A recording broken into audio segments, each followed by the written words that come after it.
Assalamualaikum warahmatullahi wabarakatuh. Kami CGP Angkatan 10 Kabupaten Biren ingin melakukan demonstrasi kontekstual, supervisi akademik, coach dan coaching. Di samping saya pengamat yaitu Saya Muklisuddin dari SMA Negeri 3 Samalanga. dan saya sebagai coach Nurmawati dari SMA Negeri 1 Samalanga. Dan saya sebagai koci dari Kusya Putra dari SD Negeri 3 Genip. Oke. Assalamualaikum warahmatullahi wabarakatuh.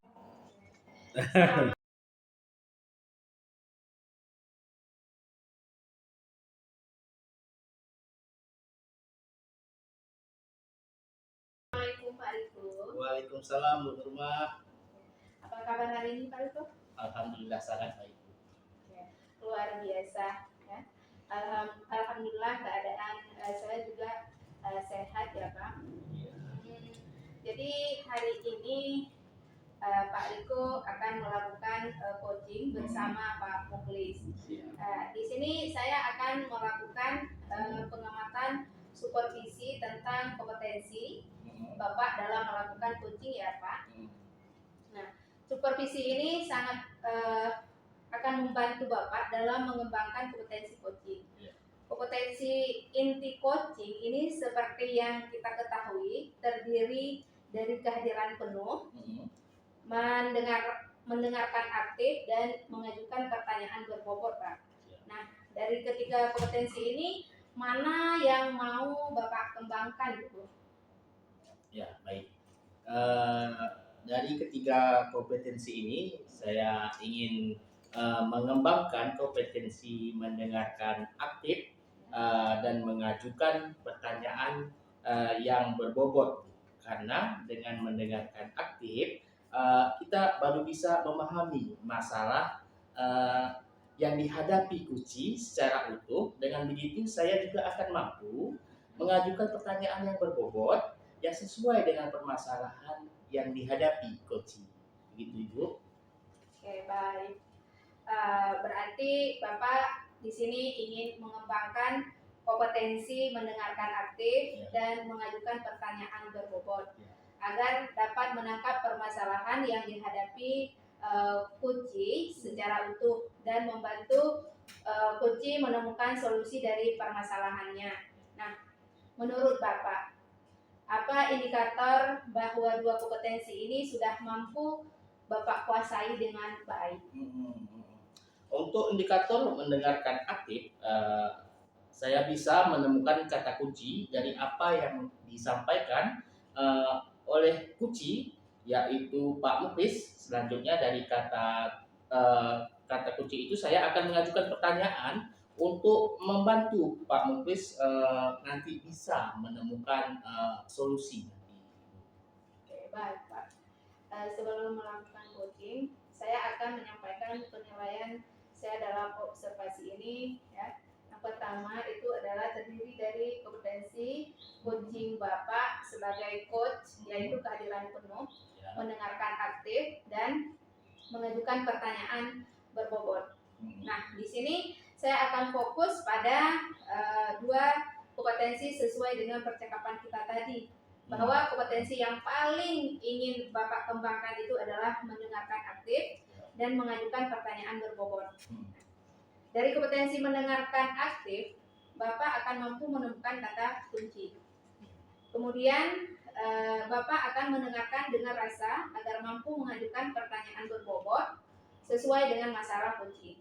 Nah, yang kedua, saya di sini juga akan melihat apakah Bapak telah memiliki paradigma berpikir coaching, yaitu fokus pada coaching, bersikap terbuka dan ingin tahu, memiliki kesadaran diri yang kuat, dan mampu melihat peluang baru atau masa depan. Nah, penilaian yang ketiga, selain itu, apakah Bapak sudah menerapkan prinsip coaching, yaitu kemitraan, proses kreatif, dan memaksimalkan kompetensi. Nah, yang keempat, kemudian yang terakhir dalam proses coaching ini, saya juga akan melihat apakah Bapak sudah menerapkan alur tirta. Nah, bagaimana Pak? Dari keempat yang saya observasi ini, apakah Bapak sepakat atau ada yang masih perlu kita diskusikan, Pak? Saya sepakat.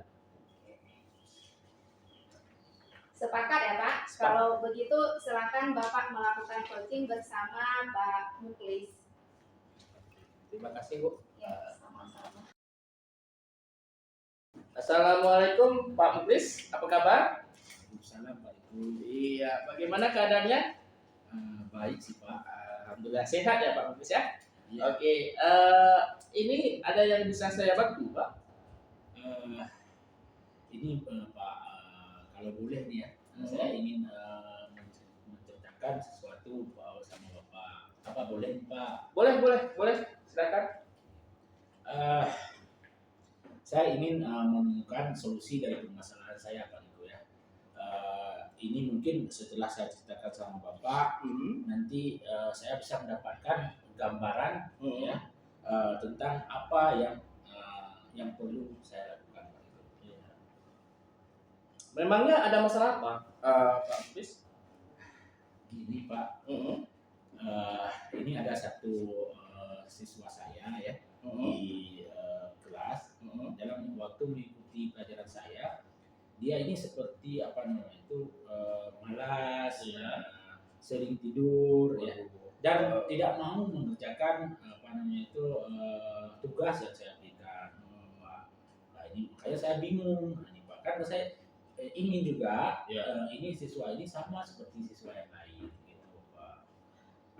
Baik, tadi kata Pak Muklis ada siswa yang kurang semangat dalam belajar, begitu ya Pak ya? Apakah Bapak sudah menelusuri penyebab terjadinya masalah itu Pak? Sudah sih Pak. Kemarin tuh saya apa namanya itu melakukan pengamatan juga ya terhadap siswa tersebut.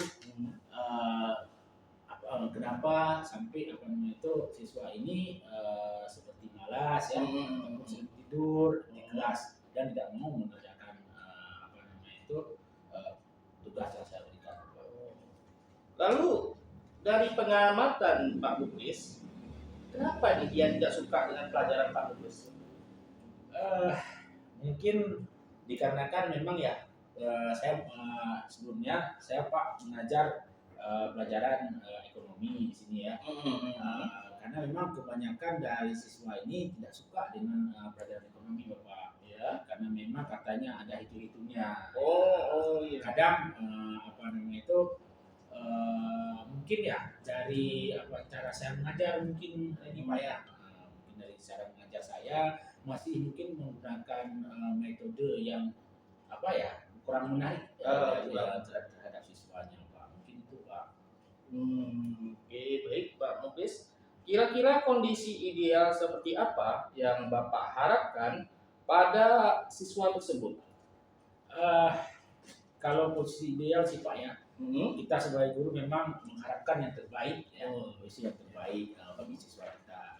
Tapi untuk sekarang yang saya harapkan posisinya memang siswa ini setidaknya mau mengikuti proses pembelajaran dengan saya ya secara baik Pak ya, secara utuh dan baik itu Bapak. Kalau begitu ada yang bisa Bapak lakukan untuk meningkatkan motivasi belajar siswa itu? Sebelumnya kalau dalam hal yang saya kerjakan sebenarnya sudah juga Pak ya saya kerjakan. Ya. Ini apa namanya itu menerapkan model pembelajaran yang menarik sebenarnya ada kemarin itu ya, seperti apa namanya itu belajar sambil bermain gitu ada Pak. Terus saya terapkan.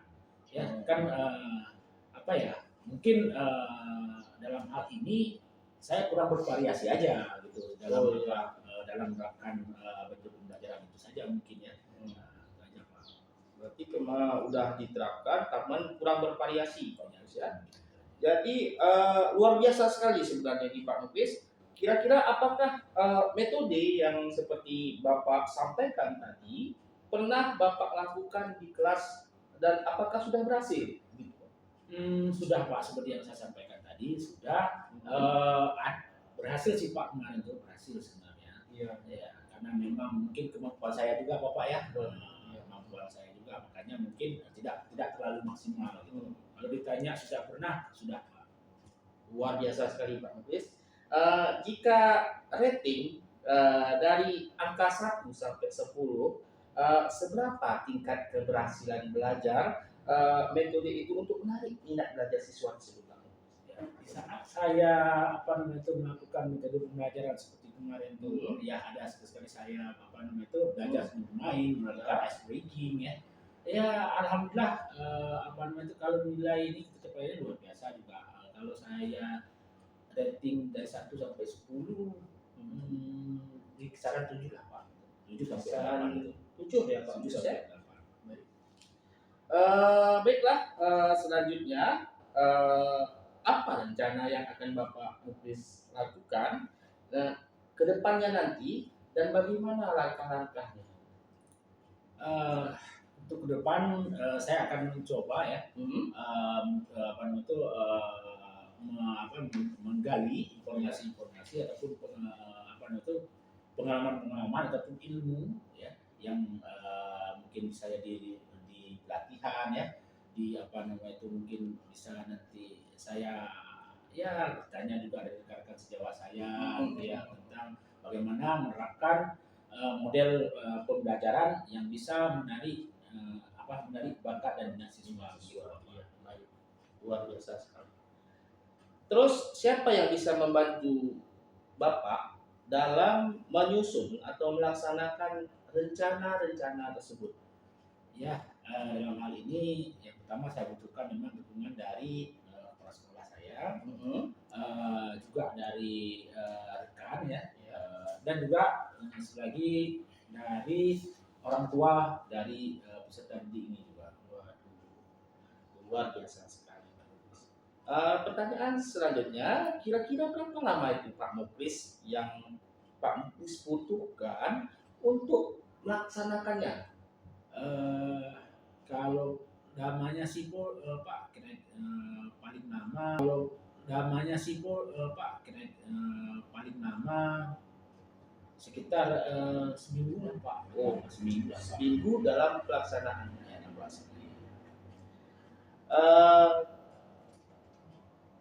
Kapan Pak Muklis akan bisa melaksanakan kegiatan ini? Dari kapan? Kalau ini secepatnya Pak. Memang untuk peserta didik yang kita harapkan yang terbaik. Ya, insyaallah ini akan saya lakukan secepatnya Pak. Alhamdulillah. Semoga secara secepatnya Pak Muklis ya. Kemudian Pak Muklis, komitmen seperti apa yang akan Pak Muklis lakukan agar kegiatan ini dapat berjalan dengan lancar? Dalam hal komitmen, karena memang kita sebagai pendidik, kita memang mengharapkan yang terbaik untuk siswa kita, apalagi ini menyangkut dengan minat siswa, ya. Dan komitmen saya sebagai pendidik, insya Allah saya akan melakukan secara terus menerus, menggali informasi-informasi baru, ya, dan melakukan hal secara intens. Sehingga ke depan nanti siswa saya sesuai dengan apa yang saya harapkan. Baik Pak Muklis, adakah dukungan dari pihak lain yang ingin Bapak butuhkan? Kalau dalam hal dukungan, saya rasa dari kepala sekolah sudah ya, seperti saya sampaikan tadi, dan rekan sejawat, ya itu saja saya harapkan ya.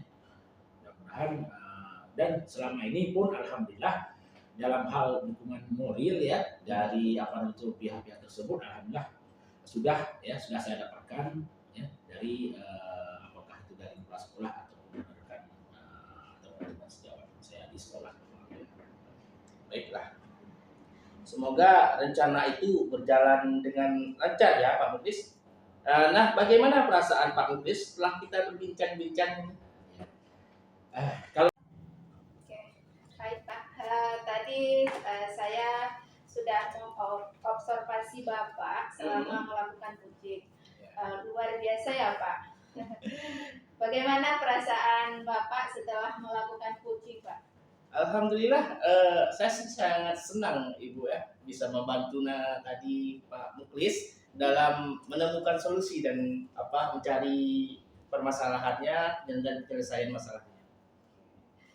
Benar Pak, saya tadi melihat bahwa Pak Riko telah menemukan solusinya sendiri dari percakapan tadi ya. Tentu kita sebagai rekan sejawat akan merasa senang ketika bisa membantu orang lain. Saya bisa merasakan apa yang Bapak rasakan. Menurut Bapak, dari kompetensi yang ingin Bapak kembangkan tadi, yaitu mendengarkan aktif dan mengajukan pertanyaan berbobot. Apakah sudah tercapai indikator keberhasilan kompetensi yang Bapak harapkan? Oke, menurut saya sudah tercapai ya Bu, karena saya sudah bisa menemukan kata kunci yang disampaikan oleh Pak Muklis dengan mendengarkan aktif, dan saya juga mengajukan pertanyaan yang berbobot yang sesuai dengan masalah Pak Muklis, sehingga beliau bisa tadinya menemukan penyelesaian masalahnya dan solusinya. Saya juga setuju dengan apa yang Bapak sampaikan. Dari pengamatan saya tadi, memang terlihat Bapak sudah memiliki kompetensi mendengar aktif dan mengajukan pertanyaan berbobot. Semoga bisa terus dikembangkan ya Pak. Kemudian, untuk paradigma berpikir coaching, alhamdulillah Bapak sudah fokus pada coaching. Kemudian, saya juga berpikir terbuka dengan tidak menghakimi coaching. Bersikap ingin tahu untuk terus menggali permasalahan dari coaching. Memiliki kesadaran diri yang kuat, ini terlihat dari Bapak berusaha memahami emosi yang terlihat dari Pak Muklis tadi. Dan Bapak fokus pada solusi, bukan pada masalah yang terjadi. Luar biasa Pak. Alhamdulillah. Oke. Sedangkan untuk prinsip coaching, Bapak sudah menempatkan coaching sebagai mitra Bapak, sehingga Pak Riko tadi bisa bercerita dengan nyaman tanpa ada beban. Bapak sudah oke, sorry ya. Ulang. Oke. Udah, nggak sabar. Oke. Tadi saya melihat ya Pak Muklis bercerita dengan nyaman tanpa ada beban. Pak Riko sudah menggali ide-ide dari Pak Muklis sehingga beliau bisa menemukan solusinya, sehingga dengan potensi yang beliau miliki, pertahankan terus ya Pak. Siap. Kemudian untuk alur Tirta, menurut Bapak bagaimana? Apakah Bapak sudah menerapkan alur Tirta secara lengkap? Ya, dari percakapan saya tadi bersama Pak Muklis, saya menerapkan alur Tirta, yaitu menetapkan yang pertama tujuan, lalu kemudian mengidentifikasi masalahnya, lalu merencanakan aksi serta tanggung jawab. Saya juga sependapat dengan apa yang Bapak sampaikan. Nah, dari observasi ini dapat disimpulkan bahwa Bapak telah memiliki kompetensi coaching yang sangat baik. Dengan kompetensi coaching ini, apa rencana yang akan Bapak lakukan selanjutnya? Oke. Saya akan membagikan praktik baik yang saya lakukan ini bersama rekan sejawat, agar mereka juga memiliki kompetensi coaching ini. Selain itu, saya akan membantu rekan guru dan siswa baik ketika menghadapi masalah ataupun ketika ingin mengembangkan kompetensi melalui coaching. Luar biasa Pak. Jadi kemampuan ini memang sebaiknya kita tularkan juga kepada rekan-rekan sejawat kita. Iya. Agar pengaruhnya lebih besar lagi Pak. Betul. Iya. Jadi kemampuan Bapak itu tidak hanya bermanfaat bagi Bapak sendiri, tetapi juga bagi orang lain. Baik Bu. Terima kasih. Ya. Saya harap dari observasi yang saya lakukan ini dapat memotivasi Bapak untuk terus mengembangkan kemampuan coaching dengan banyak berlatih ya Pak. Baik Bu, amin ya Bu. Saya terima kasih.